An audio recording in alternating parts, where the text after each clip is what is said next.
제목은 자기 깨에 배부르리라라는 건데, 깨에 대해서 몇 가지 동영상을 찾아보다가 여러분들이 다 아는 동영상 하나 준비하였습니다. 한번 보고 우리 깨에 대해서 함께 나눠보도록 하겠습니다.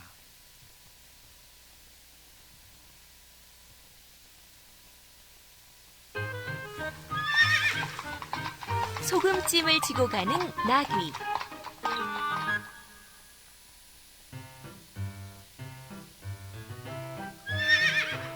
날마다 등에 짐을 지고 나르는 나귀가 있었어요. 하루는 주인이 나귀 등에 소금을 잔뜩 실었어요. 아이고, 오늘따라 짐이 너무 무겁군. 나귀는 뒤뚱뒤뚱 걸어가다가 그만 발을 헛디뎌 냇물에 빠지고 말았어요. 나비 살려.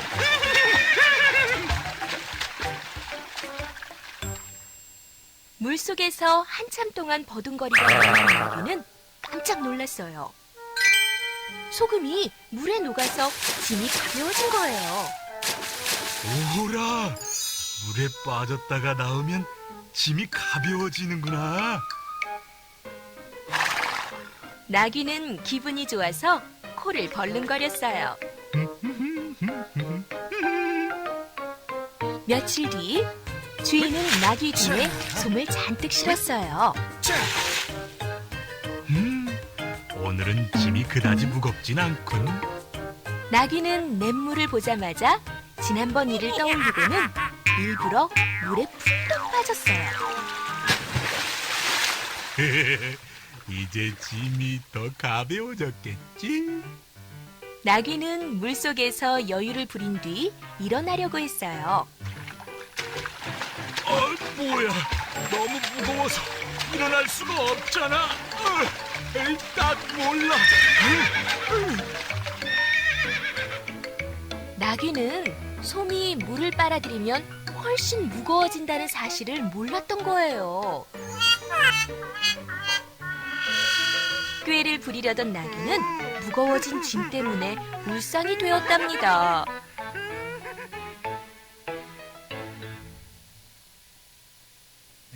잘 보셨죠? 네. 여기까지입니다. 네. 네. 제가 원래 여러분들과 함께 준비했던 동화는 이게 아니라 전래 동화 속에서 세 가지 소원 아시나요? 언약이와 함께 늘 차에 타고 다니면서 동화를 듣는데 저는 언약이랑 이거 처음 들어봤는데 어떤 마을에 노인이 아주 이렇게 좀 깨끗한 노인이 아니라 좀 지저분하게 생긴 노인이 딱 왔어요. 그리고 부잣집 대문을 탁탁 두드려요. 하룻밤만 자게 해주세요 이렇게 이야기를 하죠.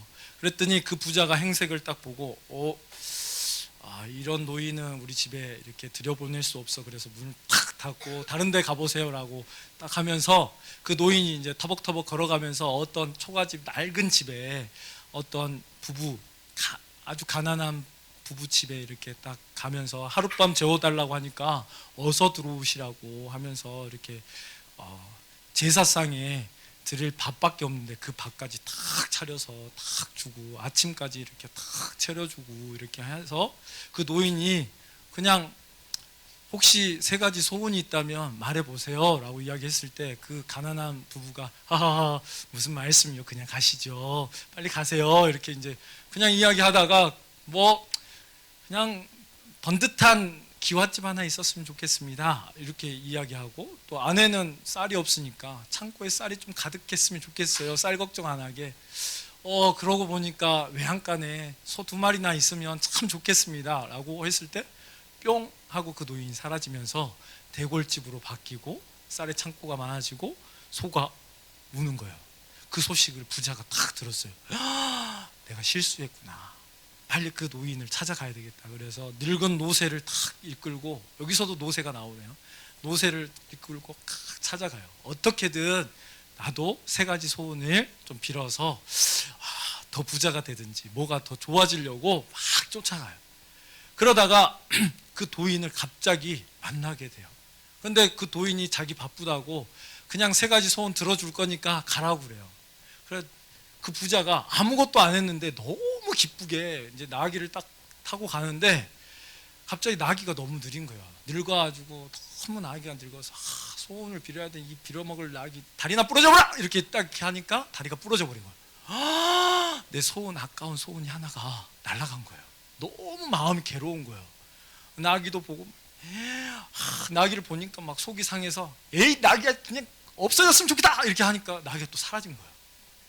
그러니까 나귀가 사라지니까 자기가 이제 먼 집까지 나귀가 이렇게 잘했는데 아마 부자는 별로 걷지도 않았고 그러니까 가기가 너무 먼 느낌이 들어서 그 나귀라도 있었으면 참 좋겠을 걸 이래야 그 나귀가 탁 온 거예요.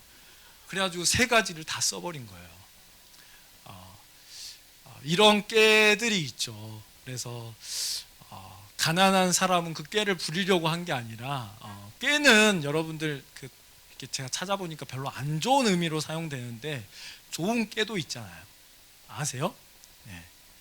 자기의 생각과 전략이 꾀잖아요. 알죠? 우리 친구들 부모님과 이렇게 할 때도 꾀가 있고 이렇게 하면 잘 되겠다 이런 자기들의 생각이 전략이 있잖아요. 오늘 성경 인물들을 좀 살펴보면서 같이 나누고 싶은 사람이 있었어요. 가인과 아벨인데 여러분들 너무 잘 알 거예요. 아담과 하와가 에덴 동산에 쫓겨나서 처음 난 아들이 가인이에요. 가인을 낳자 너무 기뻤어요. 왜 기쁜지 아는 사람? 여러분 모르죠?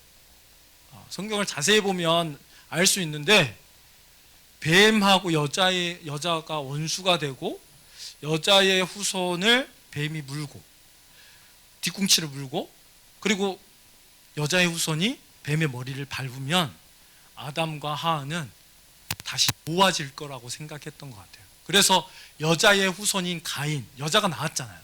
하와가 낳았으니까 우리에게 소망이 생겼어. 우리에게 소유가 생겼어. 이제 뱀을 무찌를 소유가 생긴 거야. 그래서 엄청 기뻐했어요.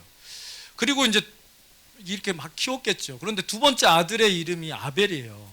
허무하다, 뭐 아무것도 아니다, 뭐 이런 이름인데 가인을 키워봤더니 그게 아닌 것 같아요.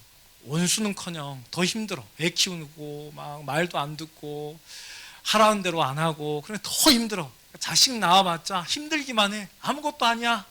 그냥 별 볼 일 없어. 그래서 아벨이라고 이름을 지었던 것 같아요. 전도사님 생각할 때. 그래 아벨을 지었는데 가인과 아벨이 궁금하잖아요. 옛날에 엄마 아빠가 어떻게 살았는지. 그래서 이제 커가는 가운데 여러분들도 엄마 아빠가 이야기해 주잖아요. 엄마 아빠 어렸을 때 어떻게 살았다. 뭐 비도 부대로 뭐 눈썰매 탔다. 뭐 그런 거 들어봤어요? 여러분들? 그런 거 안 들어봤어요? 짜장면이 나에게 가장 귀한 음식이었다. 뭐 그런 것들 기타 등등. 여러분들 짜장면 자주 먹지만 전도사님은 한 중학교 때 처음 먹어봤던 것 같은데 아무튼 저 좀 시골에 살아서 그런 거 잘 몰랐었는데 아무튼 그런 이야기가 있잖아요. 그런 것처럼 아담과 하와가 아마 처음 인간이고 하나님이 지혜를 줬기 때문에 아마 아주 재미있게 이야기를 했던 것 같아요. 하나님이 모든 걸 만들었는데 진짜 근사한 에덴 동산이라는 걸 창조했어. 거기에 우리를 두신 거야. 거기에는 얼마나 많은 과실수가 있는지 아니? 그때는 일하지 않았단다. 그때는 그냥 과실만 따먹고 살았어. 그냥 에덴 동산만 지키고 관리하고 있었어. 그러면서 막 이야기를 하는 거죠. 그럼 애들이 물어보잖아요. 근데 왜 지금 이렇게 살아요? 막 이렇게 물어볼 거 아니에요. 가인과 아벨이. 그러니까 그때 이제 아마 아담이 이야기하지 않, 네 엄마가 막 이러면서 이야기했을 것 같아요. 너희 엄마가 하나님이 따먹지 말라는 그 선악과를 딱 따가지고 먹고 나서 하필이면 나까지 먹여서 이렇게 된 거야. 그래서 따먹고 나니까 갑자기 눈이 달라졌어. 우리가 원래 먹고 살아서 너무 행복했거든. 그런데 갑자기 눈이 밝아졌는데 부끄럽기 시작했어. 그래서 우리가 열심히 나뭇잎으로 막 만들고 막 하나님이 또 우리 명령을 안 지켰을까 봐 막 숨어 있었거든. 그런데 하나님이 부르셨어. 왜 이렇게 했냐고. 그리고 하나님께서 우리에게 저주를 내렸어. 저주가 뭐냐면 뱀은 평생 땅을 기어다니면서 흙을 먹게 했고 여자는 해산의 수고를 낳게 한 거야. 그래서 그때부터 애를 낳기 시작한 것 같아요, 여러분들. 그리고 그 다음에 너는 남자를 원하나 남자가 너를 다스리게 될 거야. 이렇게 이야기를 여자에게 했고, 그 다음에 아담에게는 평생 수고해야지 먹고 살 수 있어. 이렇게 이야기하고 에덴 동산에서 쫓겨내면서 하나님께서 한 가지 해주신 게 있어. 그러면서 자기들의 지금 입고 있는 옷을 설명하겠죠. 이 가죽옷이 말이야. 우리가 나뭇잎으로 만들면 금방 해지는데 이거는 평생 입어도 잘 헤어지지 않는 옷이고 하나님께서 우리의 부끄러움을 만들어 주신 옷이야 하면서 이제 자랑했겠죠. 그리고 가인과 아벨은 그런 이야기를 듣고 자랐을 것 같아요. 그리고 이제 보통 옛날부터 전해 내려오는 것은 보통 가문의 가업은 누가 물려받아요? 장남이 물려받잖아요. 그래서 가인이 아마 아담과 함께 그 농기계 하나 없이 막 쇠 하나 없이 나무로 이렇게 막 하고 나무도 불러서 뭐 이렇게 한다고 하는데, 여러분들이 요 앞에 여러분들이 많이 파놨잖아요. 땅. 그거 그냥 파놓기만 했지. 예를 들면 돌 같은 산이었으면 그 돌 다 캐내고 풀 다 뽑고 나무 자르고 거기에 씨를 하나하나 받아가지고 거기다 하나씩 심기 시작하고, 그런데 그 씨앗으로 말미암아 먹고 살아야 된다고 하나님이 저주하셨거든요. 그러니까 그 저주를 통해서 가인이 생각했을 것 같아요.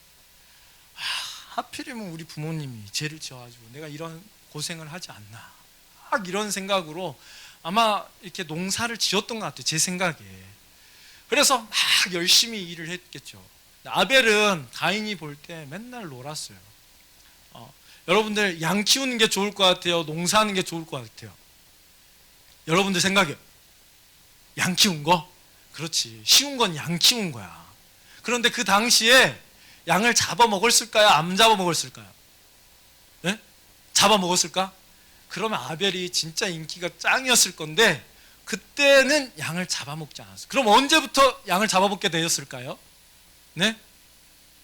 창세기 9장에 나와 있어요. 홍수가 나고 난 뒤에 이제 너희를 짐승을 먹을 거리로 주겠다, 이렇게 하나님께서 이야기하셨어요. 그러니까 가인이 볼 때 자기는 기업을 이어서 이제 농사를 열심히 지어서 자기 가족 아벨까지 다 먹여 살렸을 것 같아요, 제 생각에는. 그리고 이제 저장도 하고 자기 얼마나 당당해요. 자기가 먹을 걸 책임지잖아요. 아빠들이 보통 당당하잖아요. 돈을 탁 내면서 내가 돈 벌어왔어! 이렇게 딱 하면 아내들이 고생하셨어요 막 이러잖아요. 안 그래요? 안 그런가 보네. 아무튼 이렇게 일을 많이 하면 이렇게 뿌듯하거든요. 그리고 그걸로 먹고 살면 자기가 당당하거든요, 원래. 근데 아벨은 먹을 게 아니에요, 이거는. 그냥 여러분들 반려견 알죠? 돈을 써야 되는 거예요. 뭐 그 식량이 없어. 그러면 자기가 먹을 것까지 막 주면서까지 양 이렇게 키웠으니까 가인이 볼 때 어때요? 아벨이? 짜증나. 막 이런 대상이었을 것 같아요. 제가 생각했을 때. 이 성경 많이 생각해야 된다고 했잖아요, 전도사님이 늘. 많이 생각해야 돼요, 여러분들 상상 속에서. 그리고 세월이 흘러서 그래도 우리가 하나님을 좀 처음 예배를 하면 어떨까, 이런 마음이 들었던 것 같아요. 세월이 흘러서 그들이 이제 가인은 이제 멋지게 이제 농사를 지어서 탁 자기의 농산물을 탁 드리고, 아벨은 자기가 가장 소중한 동물의 첫 새끼, 양의 첫 새끼를 탁 하나님께 갈라서 탁 드렸어요. 어떤 마음이었을까? 그런 생각들을 딱 했을 때 가인은 하나님 저 이렇게 가족도 다 먹여 살리고 이렇게 저 살아요, 이렇게 했을 것 같아요. 근데 아벨은 뭘 생각했을까요? 동물들이 이렇게 돌아다니면서 불쌍하고 이렇게 해서 그런 불쌍한 동물들을 자기가 이렇게 기르잖아요. 그런데 아버지와 어머니가 어떤 설명을 해줬냐면 자기의 허물을 가리는 옷으로 동물을 썼잖아요. 내가 죽어야 되는데 가축을 죽여서 자기의 옷을 해주신 그 하나님을 바라보면서 가축을 키우지 않았나. 그래서 내가 죽어야 되는데 하나님 죄송스럽지만 이 재물을 받아주세요 하고, 가치 없지만 나는 부족하지만 하나님 이것 좀 받아주세요 하는 두 가지의 제사가 있었던 것 같아요. 근데 왜 전도사님 그렇게 생각하느냐라고 했을 때 가인이 당당했던 이유 중에 하나는 하나님께 딱 받지 않으니까 안색이 변했다고 그랬어요. 분하여 안색이 변했더라 이렇게 써져 있어요. 엄마한테 내가 이렇게 엄청 열심히 했는데 엄마가 딱 받지 않아줘. 그러면 어떻게 해요 여러분들? 화가 이렇게 확 나죠. 열심히 청소했는데 이게 청소한 거야? 다시 해! 뭐 이렇게 하면 여러분들 어때요? 마음이 막 내 나름대로 엄청 열심히 했는데 엄마가 그 속도 몰아주고 막 이렇게 화가 나잖아요. 근데 내가 봐도 너무 지저분해. 내가 봐도 지저분하게 했어. 대충 했어. 그래서 엄마가 너 다시 해 그러면 어떤 마음이 들까요? 네, 다시 할게요. 이러지 않겠어요?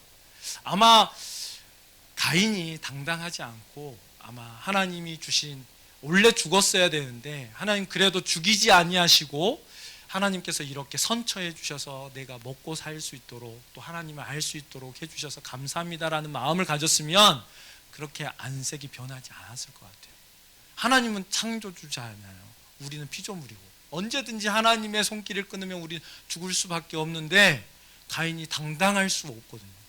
그런데 가인은 자기가 자기의 힘으로 농사를 짓고 씨앗을 뿌려서 많은 농토를 해서 자기가 먹고 사니까 자기는 자기 힘으로 살 수 있다라고 생각을 했던 것 같아요.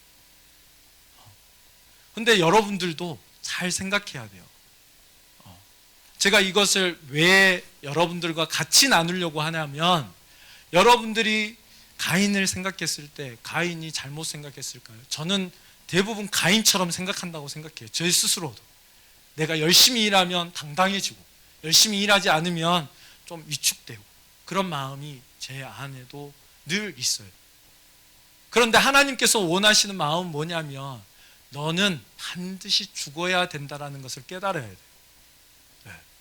그 자만이 지금 이렇게 힘들 때 하나님이 나를 살려주셨지 원래 죽어야 되는데 나를 살려주셨고 하나님께서 나를 결국 인도하실 거야 이렇게 부끄러움 가려 주었던 그 사랑을 생각하면서 살아야 된다고 성경은 말하고 있는 것이죠. 그래서 두 가지 첫 예배를 두 가지의 형태로 보여주는 거예요. 여러분들에게. 여러분들은 예수님을 믿고 나서 어떻게 예배할 거예요? 하나님 제가 이렇게 힘든 가운데 예배하러 나왔잖아요. 엄마 손에 이끌려서 힘든데 이렇게 나왔잖아요. 저 좀 받아줘야 되는 거 아니에요? 왜 은혜를 안 주세요? 이렇게 할 수 있느냐 이거죠. 예수를 믿는 엄마를 인도해 주셔서 나를 낳게 해서 나를 교회에 나오게 하는 게 얼마나 큰 은혜예요. 안 그래요? 예수 믿지 않는 부모님 만나서 예수님 몰랐다면 여러분들은 영원한 지옥 하나님과 상관없는 사람이 될 수도 있잖아요. 그런데 부모님을 만나게 하신 것 자체가 은혜 아니에요? 여러분들에게? 그런데 우리는 아벨 같은 마음보다는 항상 내가 열심히 일하면 뭔가를 얻을 수 있어 그리고 이 얻은 것으로 하나님께 드릴 거야 라는 마음이 강해요. 가인이 하나님이 주시지 않는 것으로 뭔가를 얻을 수 있었을까요? 이 땅은 하나님께서 인간을 위해서 창조하셨어요. 모든 나무와 식물도 하나님이 주셨어요. 씨 뿌리는 모든 식물이나 곡식들도 다 하나님께서 주신 거죠. 그리고 가인이 힘을 쓸 수 있는 그 육체도 누가 주셨어요? 하나님이 주신 거예요. 우리의 모든 노력과 모든 힘을 써서 하나님 없이는 살 수 없는 존재라는 인식이 없기 때문에 우리는 늘 내가 한 만큼 좀 받고 싶어요 라고 생각을 해요. 그래서 가인은 엄청 열심히 일했기 때문에 하나님 이렇게 하면 좀 받아주실 수 있지 않나요? 라고 이야기할 때가 있어요. 우리의 마음이 어떠하냐에 따라서 우리가 어떠한 생각을 하게 되어 있어요. 오늘 잠깐 꽤 많은 당락이나 전도사님이 생각했던 세 가지의 소원을 이야기했을 때 경험을 통해서 어떤 본 것을 통해서 어떤 느낀 것을 통해서 우리는 생각과 사고를 하게 되어 있어요. 전략도 세워야 돼요. 오늘 예배 시간에 어떻게 해야 부모님이 나를 집에 가서 어떻게 해주실까 이런 전략 있잖아. 오늘 청소를 어떻게 하면 내가 책을 읽어서 독후감을 어떻게 쓰면 엄마가 피자를 사주든지 영화를 한 편 보여주든지 아니면 아이스크림을 하나 사주든지 용돈을 올려주든지 뭐 이런 전략이 있잖아요. 다 경험에 의해서 일어나는 거예요. 그래서 하나님께서는 시간의 복을 주셨어요. 너희들이 경험하고 깨달으라는 거예요. 하나님께서는 저주를 주셨잖아요. 그럼 그 저주가 너희들 죽어봐, 죽도록 노력해, 죽어봐야 돼, 막 이렇게 했을까요? 그 저주를 통해서 어떻게 해야 된다? 하나님만이 생명이시고 하나님 말을 안 들으면 큰일 나구나, 그것을 깨달으라는 거예요, 여러분들이. 그런데 우리는 가인처럼 생각할 때가 참 많아요. 그래서 여러분들이 생각해요. 예쁨을 너무 많이 받아, 저 친구가. 그럼 저 친구만 사라지면 그 사랑이 나한테 오지 않을까라는 생각을 하게 돼요, 가끔. 저 친구가 없으면 인기가 나한테 올 것 같아. 공부를 내가 2등 하고 있는데 1등만 사라지면 내가 1등 할 것 같아. 그런 거 있잖아요. 아마 가인은 그런 마음에 아벨을 죽였을 것 같아요. 하나님께서 나만 사랑하기를 원해서. 잘못된 생각인 거죠. 하나님께서는 재물을 받으신 게 아니라 그와 그 재물이거든요. 가인과 그 재물이에요. 아벨과 그 재물이에요. 그 재물만 딱 보고 평가하는 게 아니에요. 여러분들이 어떻게 하느냐에 따라서 그 재물이 달라지는 거예요. 그 재물이 곡식이었기 때문에 안 받아줬다, 그런 것이 아니에요. 하나님께서는 곡식도 재물로 받아주세요. 그런데 우리가 생각할 때는 누가 없어지면 내가 더 사랑을 받지 않을까라는 생각을 할 때가 있어요. 그래서 천지의 하나님이 나를 더 사랑해 주면 좋겠다. 단 2명이 제사를 드렸으니까 1명이 빠지면 내가 되지 않을까? 그건 착각이에요. 하나님께서는 절대로 아벨이 죽었다고 해서 가인의 재물을 받아주는 게 아니에요. 가인이 나는 죽었어야 되는데 하나님께서 나를 살려주시고 이렇게 먹고 살고 살릴 수 있도록 인도해 주셔서 감사합니다 하는 마음으로 아마 재물을 드렸다면, 하나님께서 이렇게 저의 육체와 모든 것들을 하게 하셨어요, 감사하는 마음으로 하나님께 드렸다면 하나님께서 그 가인의 재물도 반드시 받았겠죠. 둘 중에 하나만 받는다? 그것도 아니에요. 하나님께 감사하는 마음, 반드시 저는 죽어야 되는데 하나님의 은혜로 지금 이 자리에 있습니다, 하나님과 함께 예배드릴 수 있어서 너무 감사합니다라고 고백하는 자의 예배를 받아주시는 내용을 담고 있는 거죠. 그래서 보면 아벨을 죽이고 난 뒤에 하나님 물어봐요. 너 아벨 아우 어디 있니? 라고 물어보거든요. 여러분들, 그게 잘못된 질문 같아요? 저한테 물어보는 거죠, 다른 사람들이. 언약이 어디 있니? 라고. 김철우 전도사님 언약이 어디 있어요? 이거 물어보는 건 잘못이에요, 잘못이 아니에요? 당연히 잘못이 아니죠. 당연히 찾아야죠. 고대 사회는 특별히 부모 이후에 첫 아들이 부모 역할을 하는 거예요. 그럼 당연히 아우를 찾아야 되는데 하나님께 말하는 거예요. 제가 아우를 지키는 자입니까? 이렇게 막 대드는 거죠. 자기가 아는 거예요. 마음속에서 자기가 나쁜 짓을 했다라는 거예요. 그리고 자세히 설명하기는 어렵지만 여러분들에게 한 가지 하나님께서 가인에게 저주를 내려요. 뭐냐면 너는 이제 떠돌며 살며 정착하지 못할 거야, 이 저주를 내려요.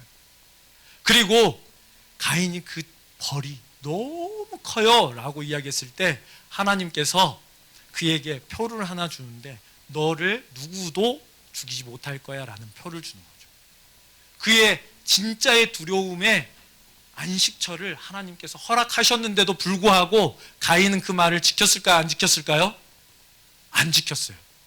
그는 에녹이라는 노시라는 땅에 성을 만들었어요.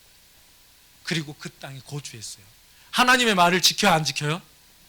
안 지키는 거예요.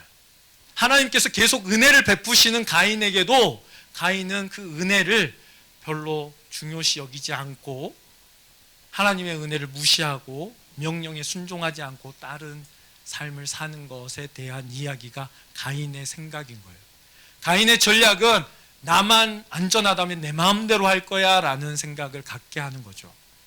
여러분들이 부모님과 사이가 좋게 되려면 어떻게 하면 돼요? 순종만 하면 돼, 순종만. 순종만 하면 아무 문제 없어요. 근데 우리 속에서 뭐가 일어나요? 순종하고 싶지 않는 마음이 일어나는 게 당연해요. 그런데 여러분들이 그 순종하지 않는 것을 통해서 뭘 깨달아야 돼요? 책망을 받을 때 부모님께 순종해야 되겠구나라는 것을 깨달아야 돼요. 성경은 그것을 계속 이야기하는 거예요.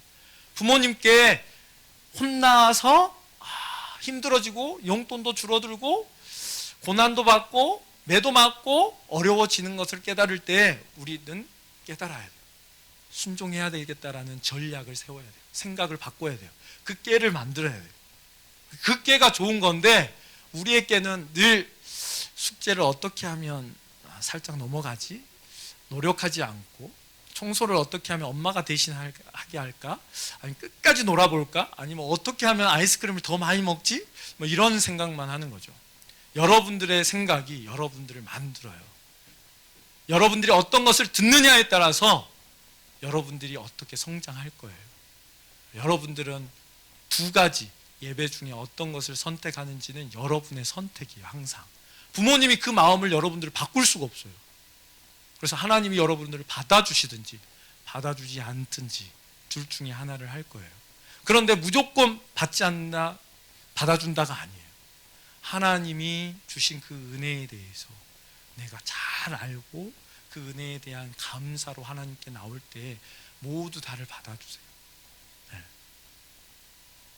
그럼 이 예수님은 어떻게 해야 될까요? 우리를 위해서 예수님께서 더러움을 가려주셨잖아요. 그래서 우리는 하나님과 우리가 연합하였다고 성경에서는 말하고 있어요. 하나님과 우리가 화평을 누리게 되었어요. 어떻게 해서? 예수님께서 우리 죄를 사해 주셔서. 그래서 성경에서 딱 한마디예요. 성경에서 순종하라고. 근데 이 순종은 우리가 시간을 통해서 깨달아야 돼요. 그래서 하나님께서는 시간의 복을 주셨어요. 여러분들이 많이 실수해도 괜찮아요. 그 실수 속에서 내가 어떻게 해야 되는지를 생각해야 돼요. 이렇게 하면 칭찬받을 수 있을지, 이렇게 하면 좋을지 안 좋을지. 근데 우리는 계속 나만 생각해요. 그 생각을 조금 바꾸어서 하나님이 어떻게 하면 나의 예배를 받아주시지? 하나님이 어떻게 하면 기뻐하실까? 그걸 잘 모르겠어. 그러면 부모님이 어떻게 하면 나를 기뻐하시더라? 라는 것들을 잘 생각하면서 우리가 예배하면 좋을 것 같아요. 그래서 가인과 아벨의 이 제사의 두 첫 예배거든요. 아담이 타락 후에 첫 예배를 드리는 그 시점에서 왜 우리에게 가인의 예배와 아벨의 예배를 통해서 말씀하시는지 우리가 깨달았으면 좋겠어요. 그래서 전도사님은 감사라고 제목을 짓고 싶었는데 이 생각, 꽤 어떻게 하면 우리가 하나님 앞에서 사랑을 받고 하나님께 나아갈 수 있을까? 그리고 하나님께서 우리를 받아주시는 예배가 될까를 생각하는 것 중에 깨를 생각했는데 전도사님이 잠언에 이런 말씀이 있어요.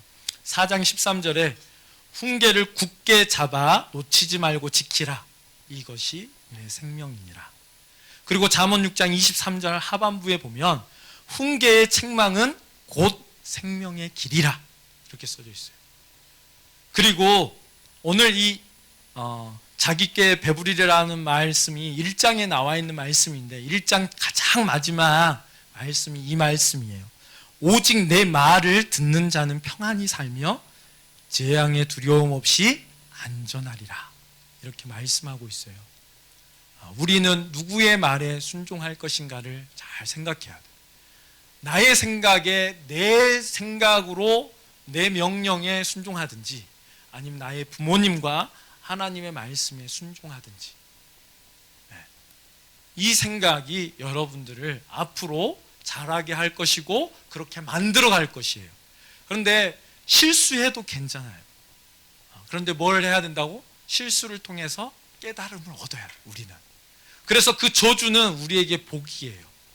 열심히 노력하고 열심히 했을 때 우리의 노력으로는 절대로 생명을 얻지 못한다라는 깨달음이 와야 돼요. 그래서 어떻게 해야 된다? 하나님을 찾고 하나님의 말씀에 순종할 때 이것이 우리에게 생명이 된다라는 것을 알아야 했으면 좋겠어요. 두 가지를 전하고 싶었어요. 하나는 부모님께 순종하는 다음 세대, 두 번째는 하나님의 말씀대로 사는 다음 세대가 되었으면 하는 마음으로 오늘 말씀을 전하였습니다. 여러분들이 주어진 모든 것에 감사할 수 있는 마음이 있었으면 좋겠어요. 힘들면 힘든 대로 그 주신 이유가 있는 거예요. 그리고 좋은 것이면 좋은 것에 대한 이유가 있겠죠, 하나님께서. 그래서 그 좋은 것이나 안 좋은 것을 통해서 우리는 하나님을 발견하고 부모님의 사랑을 깨닫고 나아갔으면 좋겠어요. 알겠습니까? 네, 우리 함께 기도하도록 하겠습니다.